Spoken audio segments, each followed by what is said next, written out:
Бәріңізге сәлем, мен Мардан. Каналыма қош келдіңіз. Бұрындары деміңіздің таралғанын көрген болсаңыз, бұл сезімнің қаншалықты қорқынышты сезім екенін білесіз. Тіпті бұндай жағдайларда өзіңізді өлімге жақын сезінуіңіз де мүмкін.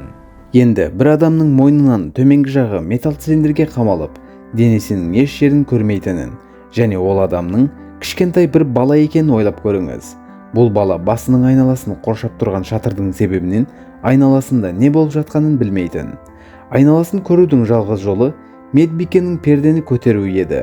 Алайда өкінішке орай, бала бұл жағдайда одан да қорқынышты көрініспен бетпе-бет келді. Көргені үлкен және шуақты палатада қорқынышты металл цилиндрге қамалған оңдаған бала болды. Ал палатаның ішіндегі барлық адамдар айқайлап жатты. Бүгінгі видеомызда Пол Александрдың темір машинада өткізген 70 жылдық өміріне көз жүгіртеміз. Достар, бірінші болып тақырыбымызға өтпей тұрып, сіздерге бұл видеоның спонсоры туралы айтқым келеді.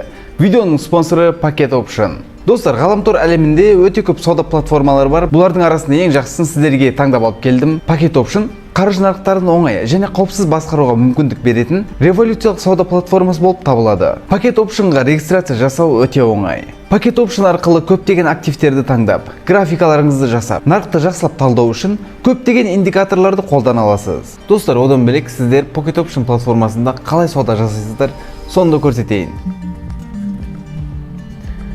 Қараңыздар, бұл жерге келгенде мен қазір былай қараймын. Мен бұл жерде жоғарылайды деп болжам жасағым келеді, және жоғарылайды дегенді басамын. Біздің болжамымыз дұрыс шықты, достар. Осылай сауда жасайсыздар, қорқудың ешқандай қажеті жоқ. Барлығы оп-оңай. Packet Option тек қана сауда платформасы ғана емес, сонымен қатар ол қоғамдастық платформасы. Әлеуметтік сауда платформасын пайдалана отырып, сіздер басқа трейдерлермен сөйлесе аласыз. Олардың стратегияларын үйреніп, тіпті олардың саудаларын көшіруіңізге мүмкіндік береді. Packet Option арқылы сауда жасаудың артықшылықтарына: пайдаланушыға ыңғайлы интерфейс, активтердің кең ауқымы, жетілдірілген графикалық құралдар, қауіпсіз және ашық сауда. Одан бөлек сіз платформаны толықтай үйренуіңіз үшін сізге демо счетыңызға $50,000 беріледі. Бұл ақшаны үйреніп алғанға дейін қалағаныңызша қолданасыз. Одан бөлек саудадан тапқан ақшаларыңызды шығарып алу үшін нөлдік комиссиядан бастап барлық артықшылығын пайдалана аласыз. Төмендегі сілтемеден Packet Optionға регистрация жасап, маған қолдау көрсете аласыз. Сонымен қатар алғашқы ақша салымыңызда бонус алу үшін Мардан кодын пайдалансаңыз болады. Барлық мәліметтерді описанияға сілтемеге қалдыратын боламын. Сол жерден кіріп жалғастырсаңыз болады. Олай болса, біз видеомызды бастайық. Пол көмек сұрап айқайлауға тырысты, бір нәрсе айтуға тырысты. Бірақ қанша тырысса да, оның дауысын ешкім естімейтінін түсінді. Жасай алатыны тек қана айналасындағы металл құрылғылардағы балаларды бақылау болды. Сондай-ақ бұл балалардың кейбіреулері бірнеше күннен кейін өлетін еді. Жаңа келгендер болса, олардың орнын басатын еді. Кейбіреулері болса, соғып кеткен еді. Алайда өкінішке орай, Пол бұл металл цилиндрден құтыла алмады. Медбикенің саусақтарын оған бағыттап, қатты дауыспен бүгін өлетінін сыбырлап тұрғанын естіп тұра алатын. Алайда бұл қайғылы әңгімелер оны тек ұзақ өмір сүруге ынталандырды. Пол барлық қиындықтарға қарамастан өмір сүруді жалғастырғысы келді. Әрине, бұл Полдың цилиндрдің ішінде одан да ұзақ уақыт қалу керектігін білдіретін. Пол қолайсыз жағдайда болғанына қарамастан өте қуатты және қиялшыл бала болатын. Ол тіпті бір күні президент болуды армандаған. Алайда, әрине, елді басқаруға кіріспес бұрын цилиндрден және қорқынышты палатадан шығу керек еді. Нәтижесінде ол бұл жерде 18 ай бойы тұрып қалған болатын. Екінші жағынан, сіз бұл цилиндрдің не екенін білгіңіз келуі мүмкін. Пол неге бұл цилиндрдің ішіне қойылды және ол жерден қалай құтылуға болады? Ал Пол болса, бұл жағдайдан қалай құтылды? Міне, Пол Александр және өмірін өткізген металл цилиндр. Техастың Даллас қаласында тұратын Пол 6 жасар қарапайым бала болатын. Ол қорқынышты 1952 жылдың жазында Пол басқа жүздеген бала сияқты паралитикалық балалар сал ауруының құрбаны болды. Осылайша сол жылы шамамен 60 мың полиомиелит жағдайы тіркеліп, олардың 3 мыңнан астам өлімге әкелді. Бұл эпидемиядан кейін қайтыс болғандардан бөлек 20 мыңнан астам адам мүгедек болып қалды. Жүзу бассейндері, боулинг залдары және кафелер сияқты барлық қоғамдық орындар жабылды. Көшелер жалпы DDT деп аталатын инсектицидпен толтырылды. Оқушылар үйлерінде қалуға мәжбүр болды. Ал адамдар достарымен және көршілермен сөйлесуден де тартынды. Тіпті адамдар вирустың телефон сымдары арқылы өтетінін ойлап, телефон қолдануды мүлдем тоқтатты. Бұл дүрбелең 3 жыл бойы вакцина жасалмайтыны туралы хабарландырумен одан әрі артты. Сол кезде ешкім вирустың баланың денесіне тек ауыздың шырышты қабығынан кіре алатынын түсінбеген. Сондықтан алдын алу шаралары әрдайым әсерсіз болып қала берді. Бұл шындықты білмеген Пол жаңбырлы күнде сыртқа серуендеуге шыққан болатын. Және мойнында қатты ауруды сезінгені үшін үйге жүгіріп қайтуға мәжбүр болды. Анасы оны төсекке жатқызды. Бірақ жатып 5 күн өткеннен кейін ол қимылдау, жүру және жұтыну қабілетін жоғалта бастады. Тіпті тыныс алуында да қиындық көрді. Пол бұл белгілерді вирустың орталық жүйке жүйесіне тарағандықтан бастап кешірді. Бұл бұлшықет қозғалғыштығы үшін өмірлік маңызды жасушалардың өліміне әкелді. Және бала тыныс алу қабілетін жүрегімен бірге жасанды өкпеге мұқтаж болды. Осы кезде цилиндр пайда болды. Бұл машина темір өкпе деп аталады. Темір өкпе негізінен теріс қысым жасап, науқастың тыныс алуына көмектесетін өнертабыс болып табылады. Ауа цилиндрге желдеткіштер арқылы айдалғанда, ол науқастың өкпесіне де тартылады. Осы уақытта қысым өзгерген кезде сол ауа науқастың өкпесіне жеткізіледі. Алайда, әрине, бұл мәңгілікке созылмайды. Яғни Пол әлі кішкентай бала болса да бір нәрсені түсінді. Машинадан шығудың 2 жолы бар еді: өлу немесе жазылу. Бірақ Пол Александр ерекше таңдалған, өйткені ол не өлген жоқ, не жазылған жоқ. Вирус баланы толықтай сал еткен және сал өкпесіне де тараған. Баланың өлмейтіні анық еді, алайда ол ауруханада да қажетті мерзімнен ұзақ қалған еді. Сондықтан оны үйге жіберуге тура келді. Бірақ оны тірі алып қалған 300 килограммдық темір өкпе машинасыз ауруханадан шыға алмады. Бұл Полдың бүкіл отбасы үшін қиындық туғызды. Өйткені олар енді өмірлерінің тұрақты бөлігіне айналатын машинаның гүрілдеуіне бейімделуге мәжбүр болды. Шындығында қатты дауысты қабылдаса да, негізгі мәселе үнсіздік еді. Өйткені машинаның тоқтауы Полдың тыныс алмай жатқанын білдіретін еді. Және бұл әр электр қуаты өшкен кезде орын алатын. Ал мұндай жағдайда Пол қандай тыныс алды? Полдың отбасы электр қуаты келгенше өкпені қолмен айдауға мәжбүр болды. Тіпті бұл қиын процесс болғандықтан кейде көршілерінен көмек сұрауға тура келді. Пол мұндай жағдайларда өздігінен тыныс алуға және әр тынысын біраз ұзағырақ ұстауға тырысатын. Өйткені ауруханада медбикелер одан тыныс алуын сұрап, оған машинасыз біраз уақытқа шыдау үшін сынақтар өткізетін. Солай болғандықтан бала мұны ұзақ уақыт жасай алмады және тесттер кезінде бірнеше рет есінен танып қалды. Сонымен қатар Полдың жағдайына байланысты дәрігерлерді ұнатпауда түсінікті еді.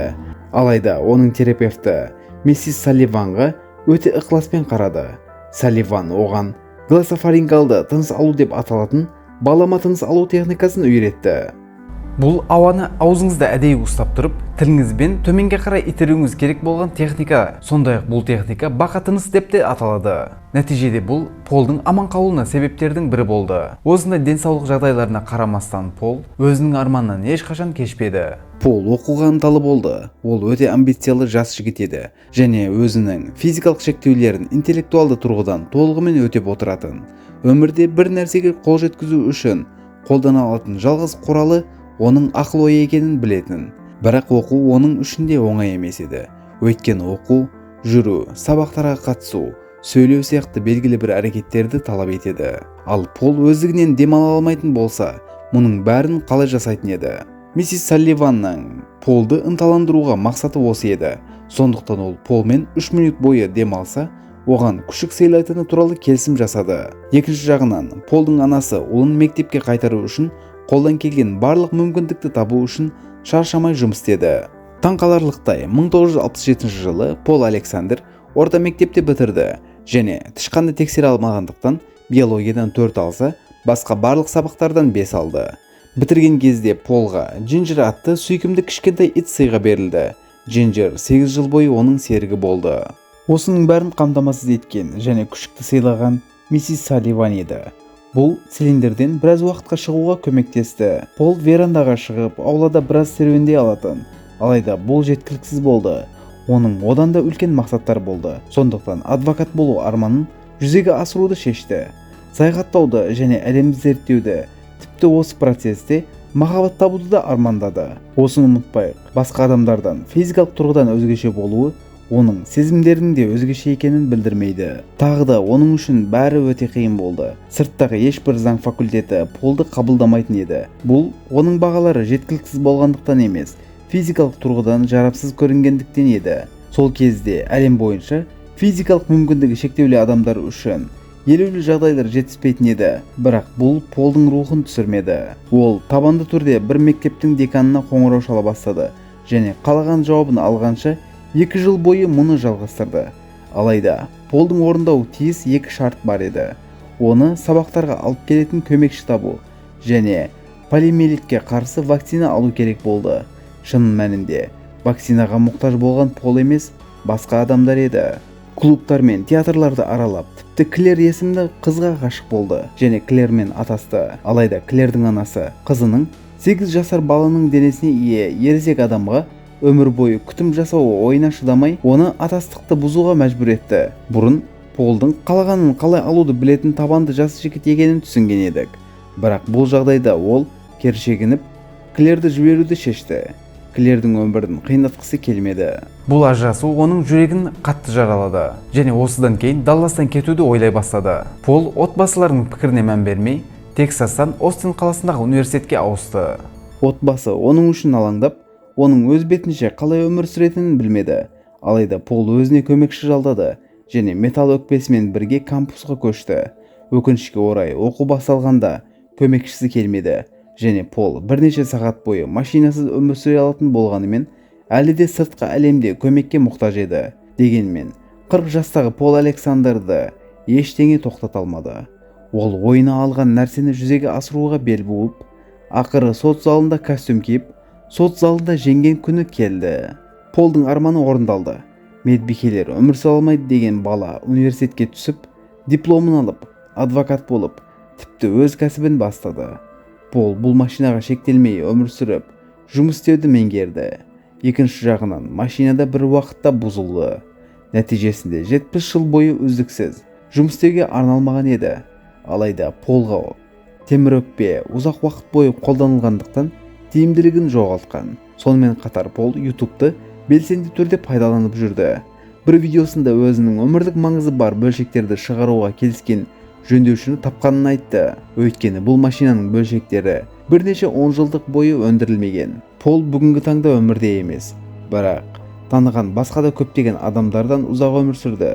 Оның тарихы көптеген адамдарға шабыт берді. 2024 жылы наурыз айында темір өкпені тастап өмірден кетті. Сонымен қатар әлем бойынша көптеген адамдарға шабыт берген «Ит үшін 3 минут» атты кітап жазды. Пол шынымен де тарихта ғажайып орын алды. Бұл оқиғаны сіздермен бөлісуімнің бірінші себебі сіздердің өмірге деген ойыңызды позитив жаққа өзгерту болды. Полдың оқиғасы сізге ұнаған болса, комментарийға өз пікіріңізді қалдырыңыз. Келесі бейнелерді өткізіп алмау үшін каналға жазылуды ұмытпаңыз. Келесі бейнелерде көріскенше, мен Мардан.